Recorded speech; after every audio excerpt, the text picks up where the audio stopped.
일본 해상자위대 함정 5척이 독도 해역에 진입했습니다. 27년 준비한 작전, 312페이지 기밀 문서, 그리고 한국이 침묵. 일본 언론은 환호했습니다. 독도는 일본 땅, 한국은 대응 불가. 하지만 그 순간 전 세계가 몰랐던 충격적인 진실이 드러나기 시작했습니다. 일본은 27년간 한국 데이터의 70%를 의존하고 있었습니다. 독도 감시, 해역 정보, 모든 것이 한국에서 나왔죠. 그리고 일본의 도발 후 한국은 그 데이터 제공을 중단했습니다. 우연일까요? 일본 해상자위대 제독이 NHK 생방송에서 폭탄 고백을 했습니다. 우리는 눈먼 상태입니다. 그날 밤 러시아가 한국 편을 들며 움직였습니다. 그리고 UN 187개국이 한국을 선택했습니다. 지금부터 27년 거짓말이 3일 만에 무너진 충격적인 이야기의 전말을 공개합니다.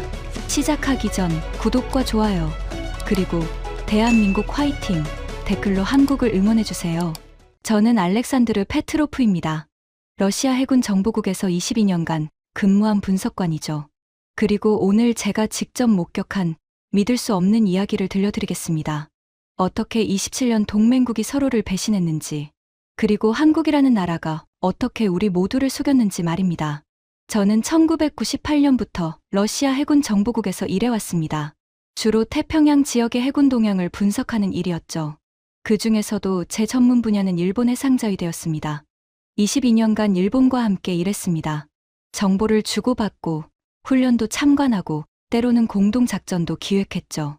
솔직히 말씀드리면 저는 일본을 신뢰했습니다. 아니, 존경했다고 해야 맞을 겁니다. 2차 세계대전 이후 일본이 이룬 성과는 정말 대단했으니까요.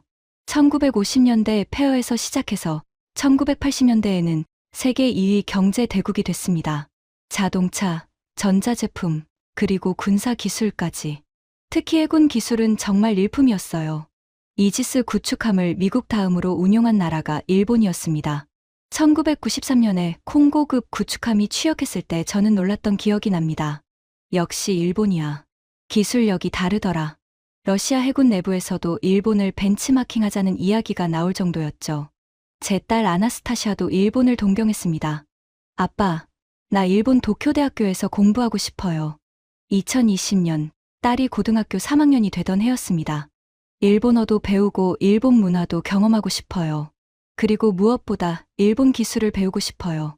저는 딸의 꿈을 적극 지지했습니다. 일본이라면 안심이었으니까요. 선진국이고 안전하고 교육 수준도 높고. 2021년 봄 아나스타샤는 도쿄대학교 공학부에 합격했습니다. 저는 정말 자랑스러웠어요. 제 딸이 세계 최고 수준의 교육을 받게 된 거니까요. 아내와 함께 일본까지 가서 딸의 입학식에 참석했습니다. 도쿄의 거리는 깨끗했고 사람들은 친절했죠. 여기서 공부하면 딸이 훌륭한 엔지니어가 되겠어. 저는 확신했습니다. 그런데 그때는 몰랐습니다. 제가 얼마나 큰 착각을 하고 있었는지, 그리고 일본이 얼마나 큰 비밀을 숨기고 있었는지 말입니다. 2022년 여름이었습니다. 러시아 국방부에서 아시아 태평양 지역 해군력 평가 보고서를 작성하라는 지시가 내려왔어요. 당연히 제가 맡았죠. 22년 경력의 일본 전문가니까요. 저는 자신만만하게 보고서를 쓰기 시작했습니다. 아시아 태평양 해군력 순위 1위, 미국 압도적 2위, 일본 이지스 8척, 잠수함 22척, 3위 중국 양적 우세, 질적 열세 4위 한국, 5위 대만. 그런데 4위를 쓰다가 손이 멈췄습니다. 한국. 솔직히 한국에 대해 아는 게 거의 없었어요. 제 머릿속 한국은 이랬습니다. 1950년대 전쟁으로 폐허가 된 나라. 북한과 아직도 대치 중. 삼성, 스마트폰 만드는 회사. K-팝, 젊은이들이 좋아하는 음악. 해군에 대해서는요? 글쎄, 있긴 한가? 저는 부랴부랴 자료를 찾기 시작했습니다. 그리고 놀랐어요. 한국이 이지스 구축함을 3척이나 운용하고 있었던 겁니다. 이지스가 3척이나? 저는 처음 봤을 때 오타인 줄 알았어요. 아시아에서 이지스를 운용하는 나라는 일본과 중국뿐이라고 생각했거든요. 더 놀라운 건 세종대왕급이라는 구축함이었습니다. 배수량 11,000톤, VLS 수직 발사대 128셀, 128셀. 이게 맞나? 일본의 최신의 마야급이 96셀인데 한국이 128셀. 저는 다시 확인했습니다. 3번, 4번, 5번. 숫자는 같았어요. 이건 좀 이상한데. 하지만 저는 곧 고개를 저었습니다. 아, 그냥 숫자만 많은 거겠지. 일본처럼 제대로 운용하지는 못할 거야. 한국에 대한 제 편견은 확고했습니다. 전쟁 직후 폐허에서 시작한 나라가 일본을 따라잡는다고? 말도 안 돼. 제 동료들도 마찬가지였어요. 알렉산드르, 한국. 그냥 미국 무기 사다가 갖다 놓은 거 아니야? 맞아. 운용 능력은 일본이 훨씬 앞설 거야. 한국은 그냥, 뭐랄까, 따라하는 나라지. 혁신하는 나라는 아니잖아. 저는 고개를 끄덕였습니다. 그렇게 믿고 싶었으니까요. 22년간 일본과 함께 일하면서 쌓은 신뢰를 지키고 싶었던 겁니다. 보고서를 완성했습니다. 아시아 태평양 해군력 순위 1위, 미국 2위, 일본 기술력 최상 3위, 중국 양적 우세 4위, 한국, 미국 무기 도입, 운용 능력 미흡. 저는 이 보고서에 자신이 있었어요. 22년 경력이 뒷받침하는 정확한 분석이라고 생각했죠. 하지만 그때는 몰랐습니다. 이 보고서가 얼마나 틀렸는지, 그리고 진실이 얼마나 충격적인지 말입니다. 2025년 11월 19일 새벽 4시, 긴급 전화가 울렸습니다. 알렉산드르, 지금 당장 사무실로 와. 제 상사인 세르게이 장군의 목소리였어요. 목소리가 떨리고 있었습니다. 저는 급하게 옷을 입고 사무실로 달려갔죠. 무슨 일입니까? 일본이 독도에 함정을 보냈어. 5척이나. 저는 놀라지 않았습니다. 일본과 한국의 영토 분쟁은 오래된 문제니까요. 그게 왜 긴급 상황입니까? 늘 있던 일 아닙니까? 세르게이 장군이 모니터를 가리켰어요. 이번은 다르다. 규모가 완전히 달라. 화면에는 일본 해상자위대 함정 5척이 표시되어 있었습니다. 마야급 이지스 구축함 2척, 아사히급 구축함 1척, 모가미급 호위함 2척. 일본이 미쳤나? 이렇게 대규모로? 저는 순간 긴장했습니다. 이건 단순한 도발이 아니었어요. 한국 반응은? 그게 이상해. 아무 반응이 없어. 뭐라고요? 저는 믿을 수 없었습니다. 한국이 침묵한다고? 일본 언론은 난리야. 한국이 대응 못한다고 떠들어대고 있어. 화면을 보니 정말 그랬어요. 일본 NHK 독도는 일본 땅, 한국 무력 대응 불가. 요미우리 신문 한국 해군. 일본 앞에서 무력화 산케이 신문 독도 탈환 작전 성공 가능성 90%. 저는 고개를 갸우뚱했습니다. 한국이 정말 아무것도 안 하고 있습니까? 우리 위성으로 확인했어. 한국 함정은 부산 항구에 그대로 있어. 이상했습니다. 아무리 생각해도 이상했어요. 한국이 그렇게 호락호락한 나라는 아닐 텐데. 혹시 뭔가 준비하고 있는 건 아닐까요? 세르게이 장군이 손을 흔들었어요. 무슨 준비? 일본은 27년간 이걸 준비했다고 해. 한국이 뭘 할 수 있겠어? 27년이요? 그래. 일본 방위성 내부 문서가 유출됐는데 1998년부터 독도 탈환 작전을 준비해왔대. 127개의 기밀 문서, 5척의 최신의 함정, 그리고 완벽한 타이밍. 일본의 준비는 철저했습니다. 한국은 끝났어. 일본한테 밀릴 수밖에 없지. 동료들의 반응이었어요. 저도 그렇게 생각했습니다. 일본의 기술력이라면 충분히 가능한 일이니까요. 하지만 그날 오후 모든 게 바뀌기 시작했습니다. 일본 요코스카 미 해군기지에서 긴급회의가 소집됐다는 정보가 들어왔어요. 미군이 왜? 모르겠어. 갑자기 일본 함정 5척의 데이터에 문제가 생겼다는데 제 심장이 쿵 하고 내려앉았습니다. 데이터 문제? 그래. 레이더가 제대로 작동 안 한대. 통신도 불안정하고. 그 순간 저는 깨달았습니다. 한국의 침묵이 두려움이 아니었다는 걸. 준비였다는 걸. 혹시 한국이 뭔가 했나? 세르게이 장군이 고개를 저었어요. 말도 안 돼. 한국이 일본 함정을 해킹한다고? 불가능해. 하지만 저는 확신할 수 없었습니다. 뭔가 큰 일이 벌어지고 있었으니까요. 그리고 그날 밤, 제가 22년간 믿어왔던 모든 것이 무너지기 시작했습니다. 다음 날 새벽 5시, 저는 블라디보스토크 공항에 있었습니다. 크렘린에서 직접 지시가 내려왔죠. 페트로프, 한국 가서 직접 확인해. 무엇을 말입니까? 한국이 정말 일본 함정을 감시하고 있는지, 그리고 어떻게 하는지. 세르게이 장군의 목소리는 단호했습니다. 72시간 안에 보고서 올려. 대통령이 직접 보실 거야. 저는 짐을 챙겼습니다. 노트북, 카메라, 측정 장비, 그리고 22년간 쌓아온 제 경험. 하지만 솔직히 말하면 불안했어요. 한국이 정말 일본을 압도하고 있을까? 믿고 싶지 않았습니다. 비행기가 이륙했어요. 창밖으로 블라디보스토크가 멀어졌습니다. 2시간 30분 비행. 짧은 시간이었지만 제 머릿속은 복잡했죠. 일본과 22년을 함께 일했습니다. 정보를 공유하고 훈련도 참관하고 신뢰를 쌓았어요. 그런데 지금 그 모든 게 거짓이었다고? 말도 안 돼. 저는 창밖을 바라보며 중얼거렸습니다. 비행기가 한국 영공에 진입했어요. 안내 방송이 들렸습니다. 곧 인천국제공항에 착륙하겠습니다. 창밖을 보니 서울 상공이었어요. 밤이었지만 도시 전체가 빛나고 있었습니다. 고층 빌딩들이 빼곡했죠. 저게 다 서울인가? 러시아와는 완전히 다른 풍경이었습니다. 비행기가 착륙했습니다. 인천공항 현지 시간 오후 9시 47분. 입국장을 나서자 양복 입은 남성이 다가왔어요. 페트로프 분석관님이시죠? 맞습니다. 외교부 강태중 국장입니다. 악수를 했습니다. 그의 소나기가 단단했어요. 바로 출발하시죠. 동해로 갑니다. 동해요?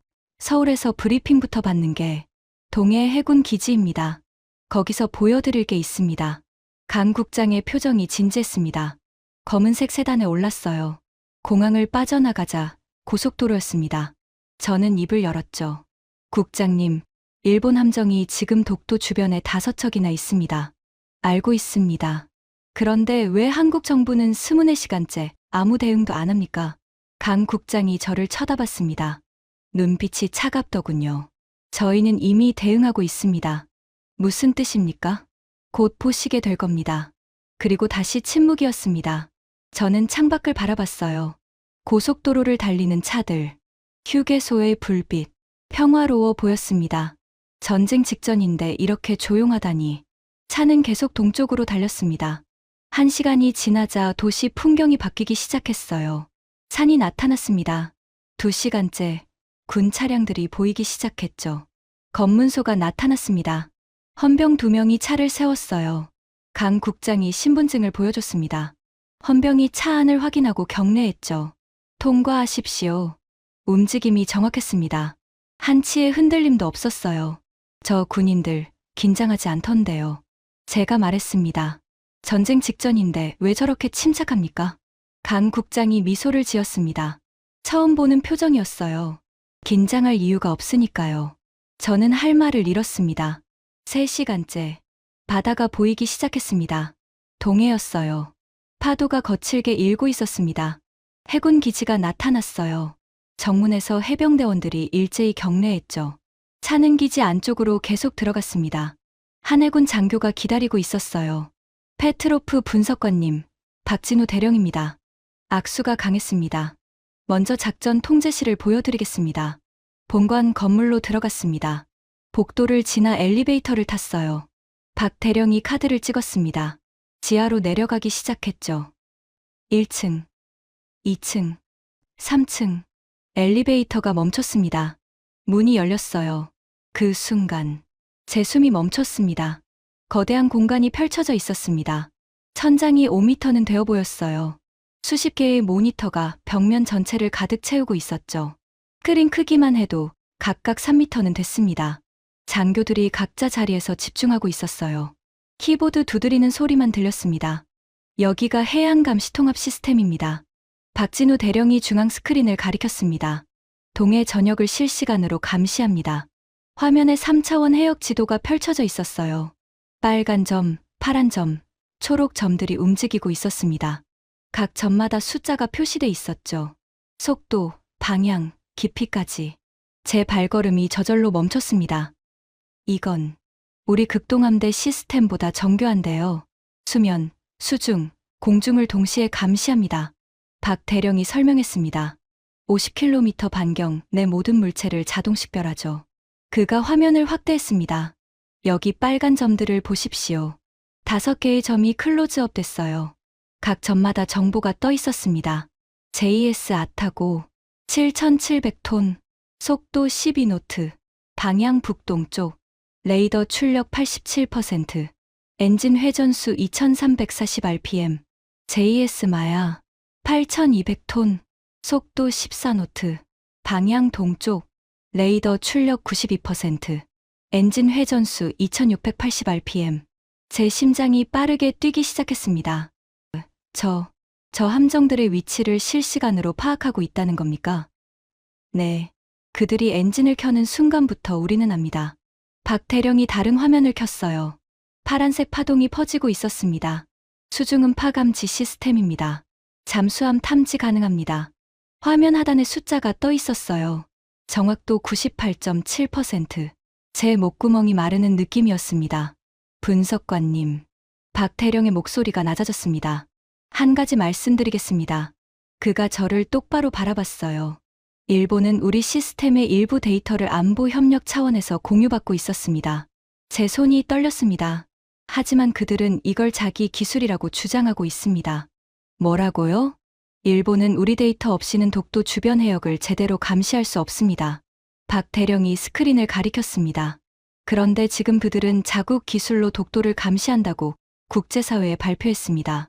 저는 의자를 붙잡았습니다. 등골이 서늘해졌어요.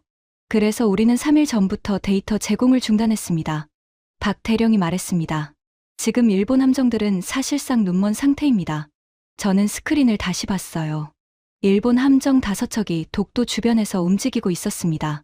빨간 점 5개. 그들은 몰랐겠죠. 자신들이 한국 레이더에 완벽하게 포착돼 있다는 걸.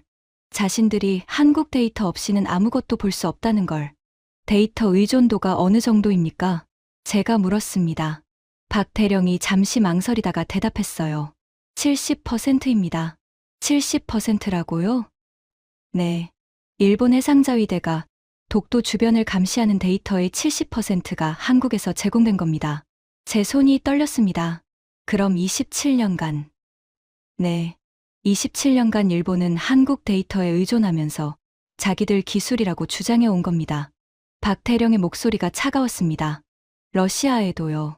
제 가슴이 철렁 내려앉았습니다. 우리도 속았다는 겁니까? 일본이 러시아에 제공한 동해 관련 데이터. 박태령이 다른 화면을 켰습니다. 그중 상당 부분이 한국 출처입니다.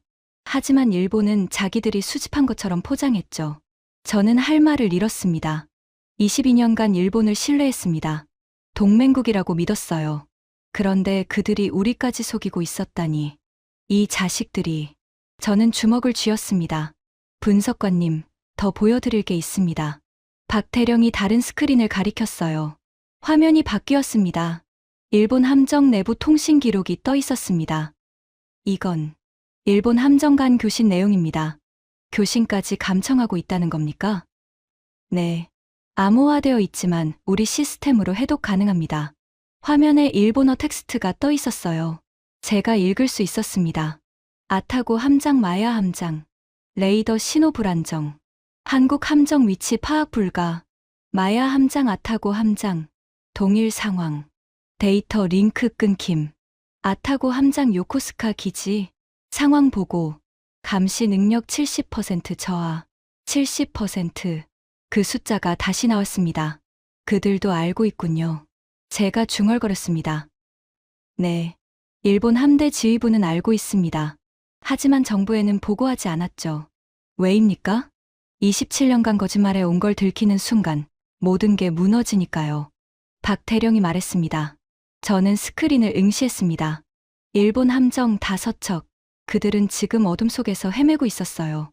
한국 함정이 어디 있는지, 한국 잠수함이 어디서 움직이는지 아무것도 모른 채. 일본은 이미 졌습니다.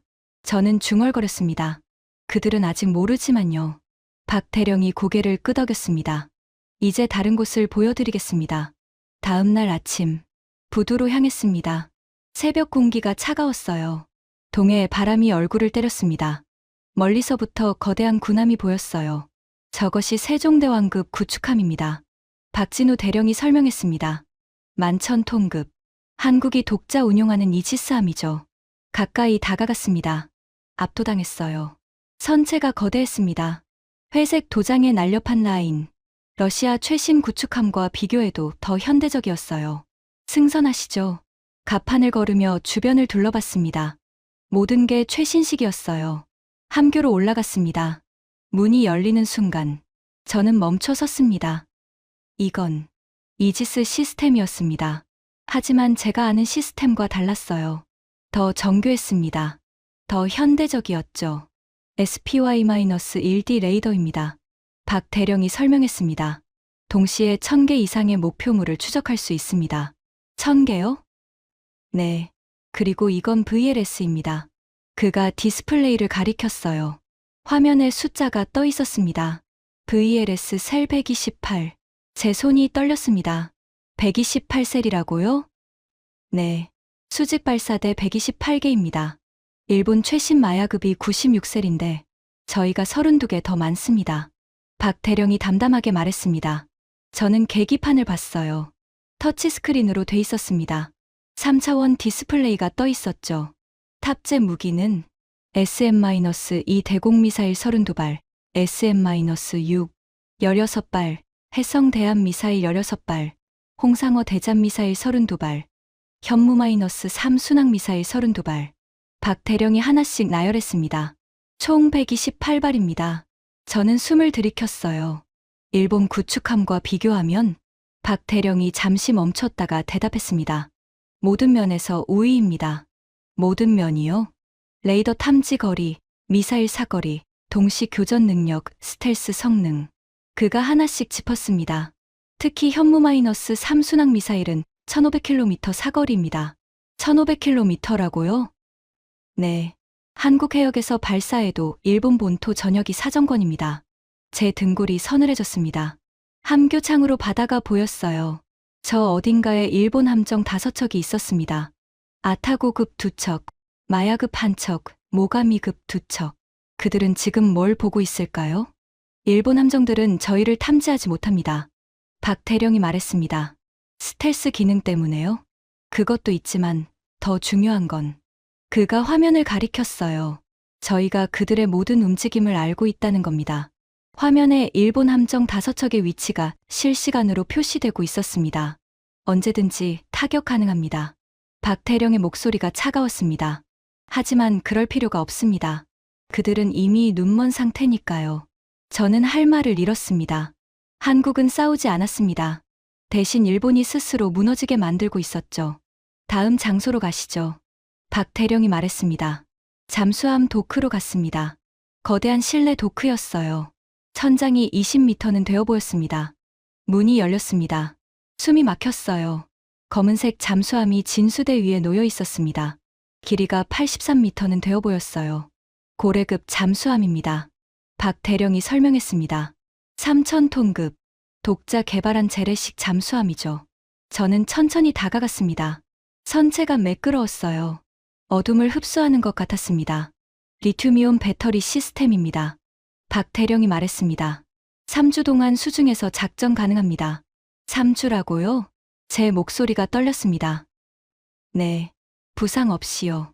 러시아 최신 키로급 잠수함도 2주가 한계였습니다. 소음 수준은 어느 정도입니까? 말씀드릴 수 없습니다. 박 대령이 잠시 멈췄습니다. 하지만 일본 해상자위대는 탐지하지 못합니다. 제 손이 떨렸습니다. 그럼 러시아는? 박 대령이 저를 바라봤어요. 침묵이었습니다. 그 침묵이 답이었죠. 이건 세계 최고 수준 아닙니까? 재래식 잠수함 중에서는 그렇습니다. 박 대령이 담담하게 말했습니다. 최근 캐나다가 60조 원 규모 잠수함 사업을 진행 중입니다. 60조 원이요? 네. 12척 도입 계획인데 한국 KSSII가 1순위 후보입니다. 프랑스나 독일이 아니라 프랑스 바라쿠다급은 30조 원, 독일 212CD급은 25조 원입니다. 박 대령이 설명했습니다. 한국은 12조 원에 더 나은 성능을 제시했습니다. 저는 입술을 깨물었습니다. 필리핀도 최초 잠수함 도입을 검토 중인데 역시 KSSII가 유력합니다. 왜 다들 한국을 선택합니까? 성능 대비 가격이 압도적이니까요. 박 대령이 잠수함을 가리켰습니다. 그리고 무엇보다 그가 제 눈을 똑바로 봤어요. 일본보다 낫습니다. 그 순간 제 머릿속이 하얗게 변했습니다. 22년간 쌓아온 모든 것, 일본에 대한 신뢰, 일본 기술에 대한 믿음, 모든 게 무너지고 있었습니다. 일본 소류급과 비교하면 제가 물었습니다. 박 대령이 데이터를 꺼냈어요. 일본 소류급, 배수량 2,900톤, 자망시간 2주, 배터리 리튬이온 2020년부터 VLS 없음, 한국 고래급 KSSIII, 배수량 3,000톤, 자망시간 3주, 배터리 리튬이온 독자 개발, VLS 10셀 SLBM 탑재 가능. SLBM이라고요? 네. 잠수함 발사탄도미사일 탑재 가능합니다. 재래식 잠수함의 SLBM을? 한국이 세계 최초입니다. 박 대령이 말했습니다. 제 다리에 힘이 풀렸습니다. 잠수함을 올려다 봤어요. 검은 선체, 조용한 힘. 일본은 제가 중얼거렸습니다. 27년간 뭘 한 겁니까? 문서를 만들었죠. 박 대령이 차갑게 말했습니다. 그 사이 한국은 기술을 만들었고요. 저는 잠수함에 손을 댔습니다. 차가웠어요. 하지만 그 안에는 엄청난 기술이 들어 있었습니다. 분석관님, 박 대령이 말했습니다. 일본이 독도 주변에 함정을 보낸 건 실수가 아닙니다. 무슨 뜻입니까? 유도한 겁니다. 우리가요. 저는 그를 쳐다봤어요.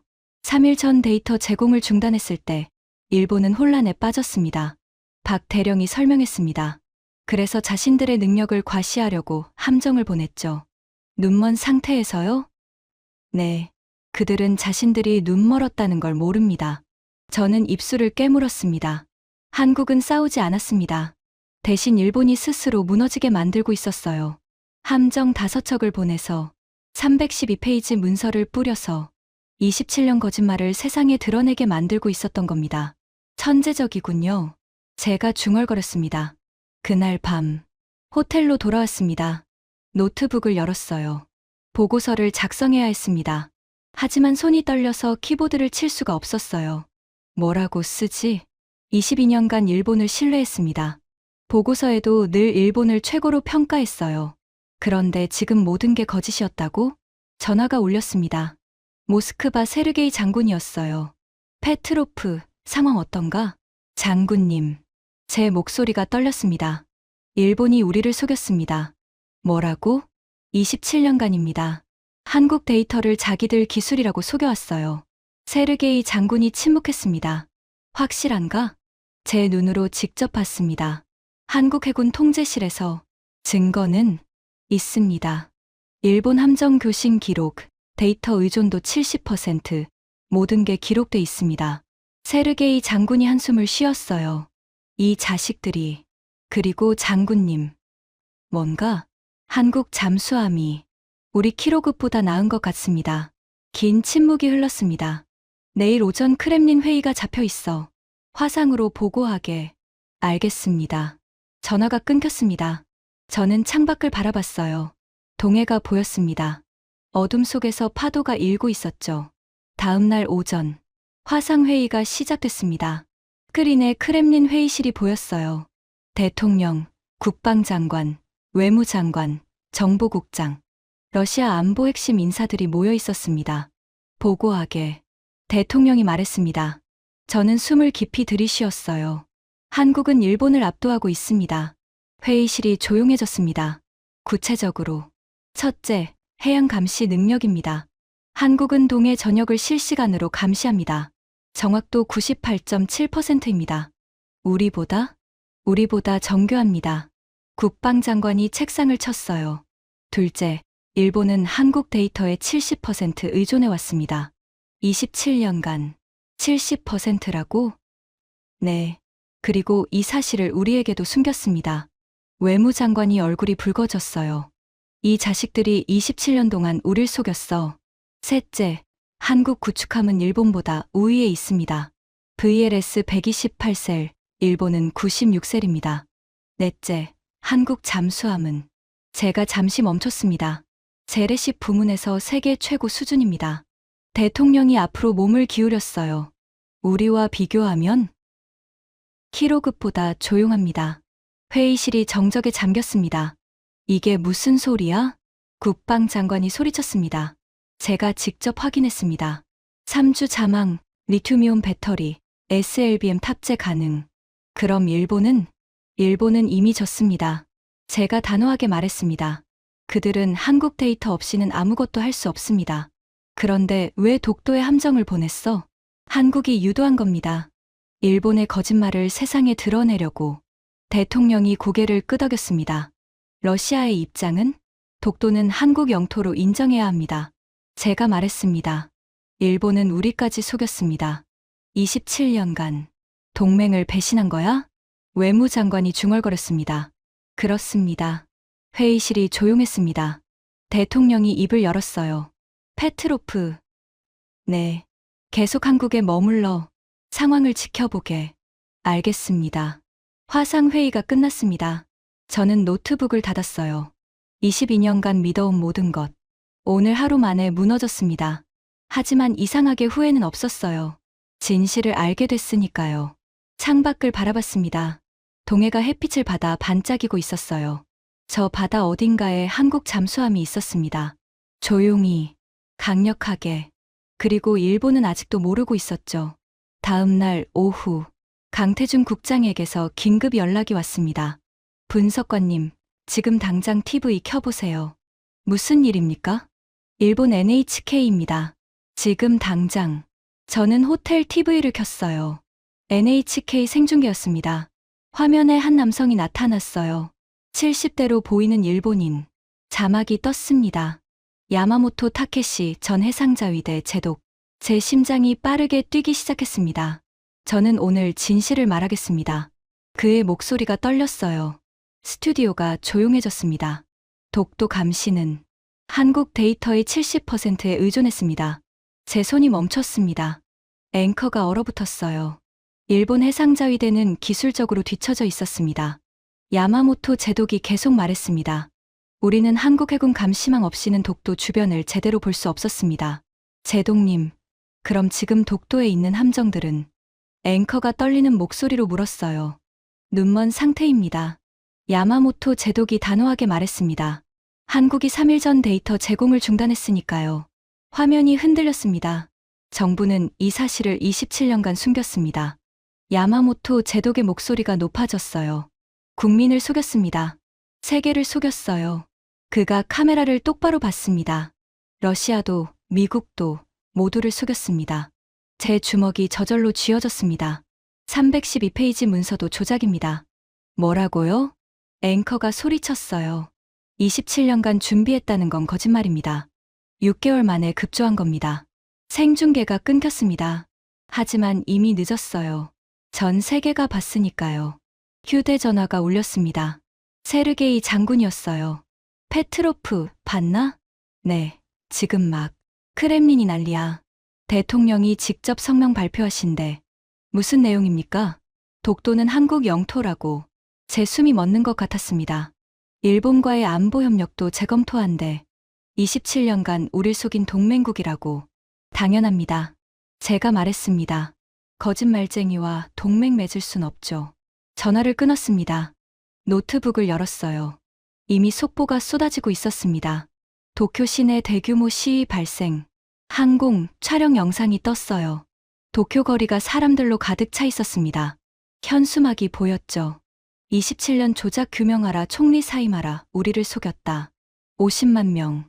아니, 100만 명은 넘어 보였습니다. 다음 속보.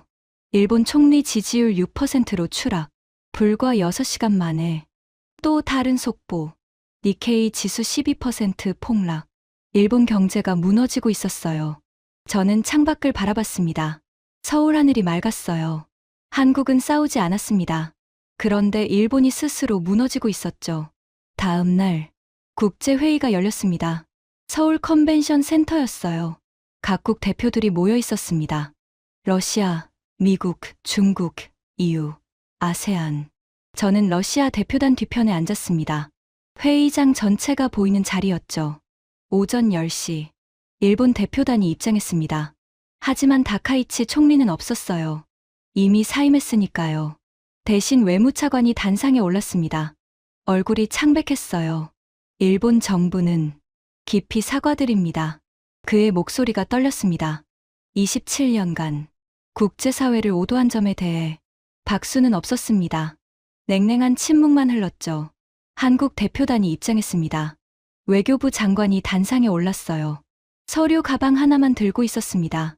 대한민국은 127개의 역사적 증거를 제시합니다. 가방이 열렸어요. 문서가 하나씩 화면에 떴습니다. 1877년 태정관 지령, 1900년 대한제국 칙령 41호, 1946년 SCAPIN 677호, 1953년 평화선 선언. 하나하나가 원본이었습니다. 출처가 명확했죠. 일본 대표가 고개를 숙였습니다. 반박할 수 없었어요. 독도는 대한민국 영토입니다. 한국 장관의 목소리가 울렸습니다. 역사가 증명하고, 기록이 증명하고, 진실이 증명합니다. 회의장 전체가 숨을 죽였어요.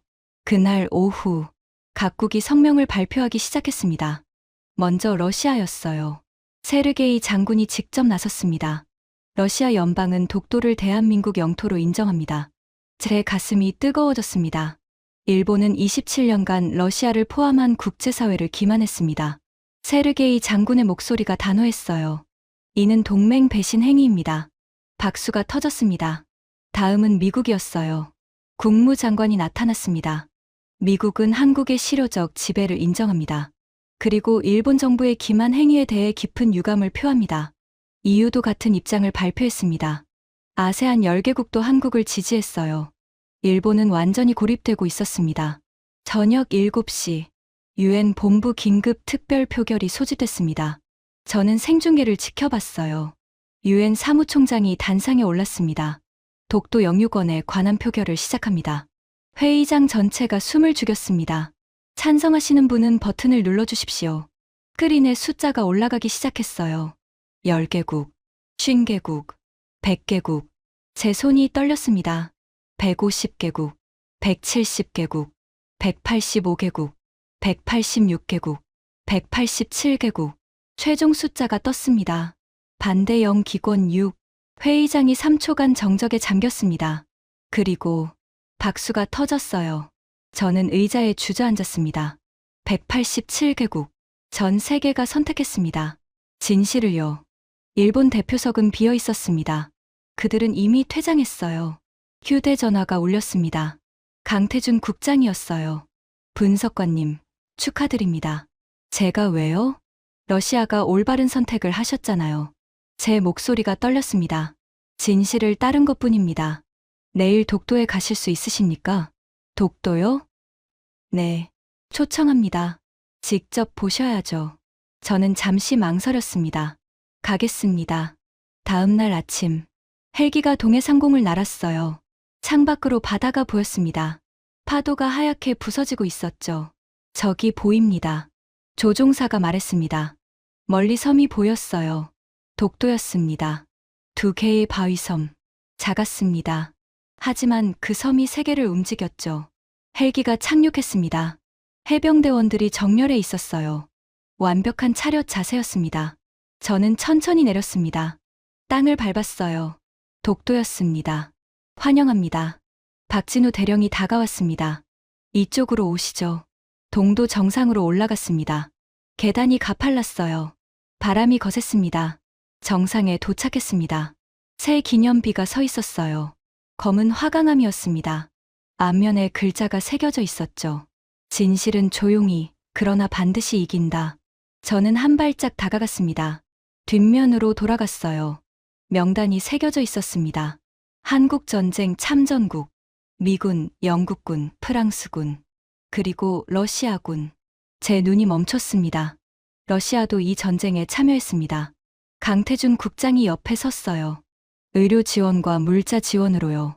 한국은 모든 희생을 기억합니다. 저는 비석에 손을 댔습니다. 차가웠어요. 그러나 따뜻했습니다. 한국은 기억하는 나라군요. 제가 중얼거렸습니다. 잊지 않는 것이 우리의 힘입니다. 강 국장이 말했습니다. 저는 바다를 바라봤어요. 동해가 펼쳐져 있었습니다. 파도가 일고 있었죠. 22년간 일본을 믿었습니다. 하지만 그들은 거짓말쟁이였어요. 22년간 한국을 과소평가했습니다. 하지만 한국은 진짜였죠.